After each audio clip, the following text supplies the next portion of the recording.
Republican Senator Tom Cotton is a ranking member on the Senate Intel Committee, and he joins us right now. Good morning to you. Morning. Good to be on with you. It's good to have you, and it was great that you weighed in on the Smurf debate earlier. You know, one of the things Joe Biden was just talking about is the ability for our militaries to pick up the phone and say, hey, what are you doing over there? They stopped cooperating with us after Nancy Pelosi went to Taiwan last year. That's a good thing, right?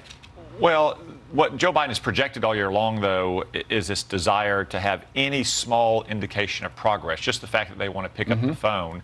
I worry a little bit about what concessions he might grant, or just the way he framed this summit meeting is that we want to improve our relationship. We don't have a relationship with China. It's not like these are two teenagers dating. China is our #1 adversary in the world. Sure. And what we should be doing is focusing on ways that we can get the better of China to stop them from cheating on their trade deals or hacking into U.S. government computers or floating spy balloons over America, none of which I'm sure Joe Biden is going to raise with Xi Jinping today. Well, you know, and so much of the legwork is done by the staff ahead of time. We've already heard that apparently they're going to put the kibosh on the components for fentanyl. They're going to stop shipping it to Mexico. So Joe Biden can say, look what I did, and then take away a Republican talking point. Which is something China claims they don't do in the first place. Right. But obviously they do, and I'm very skeptical, again, about what Joe Biden may be giving away to get that in return, and that China will keep its promises. Remember, Xi Jinping promised Barack Obama he'd stop hacking into U.S. computers. They keep doing that. Xi Jinping promised that they wouldn't build islands in the South China Sea and arm them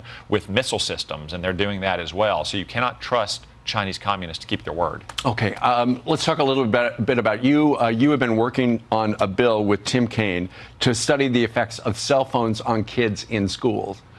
Thank you. What will it do? Well, I think the effects of cell phones in schools have been very detrimental.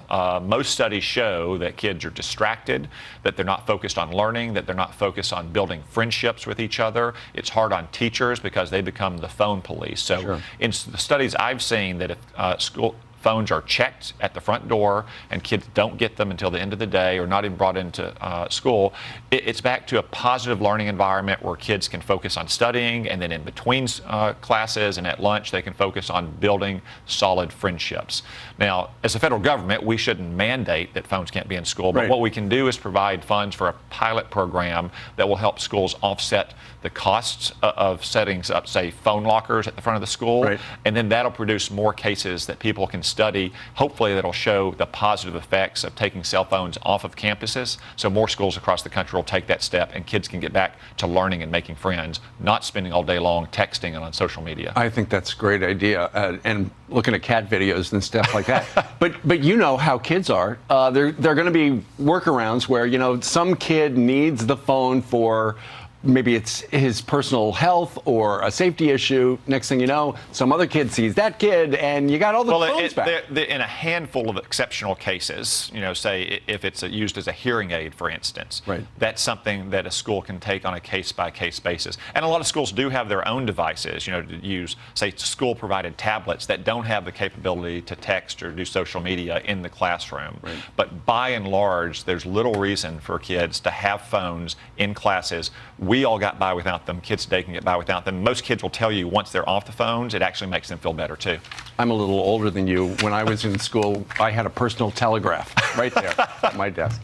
All right, Senator, thank you very much. Thank you. A real pleasure.